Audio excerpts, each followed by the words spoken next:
এটা অত্যন্ত দুঃখজনক এবং লজ্জাজনক।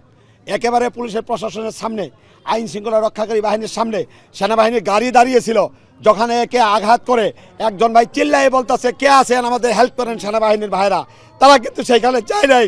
তারপরেও এটা দেখার পরেও আজ পর্যন্ত কাউকে গ্রেফতার করে নাই। তারা কিসের অপেক্ষায় বসে আছে? ভিডিও ফুটেজ আছে, শত শত ভিডিও ফুটেজ আমরাও দেখেছি, আপনারাও দেখেছেন।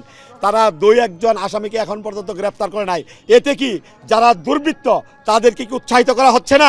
আপনাকেই বলছি, ইন্স্যুরেন্স করলে সিটিতে সুরক্ষা পাবেন নিশ্চিত। প্রকৃতপক্ষে এই নির্বাচনী পরিবেশটাকে কারো হাতে তুলে নেওয়ার জন্য পরিকল্পিতভাবে তারা এই কাজটা করছে। অবশ্যই না।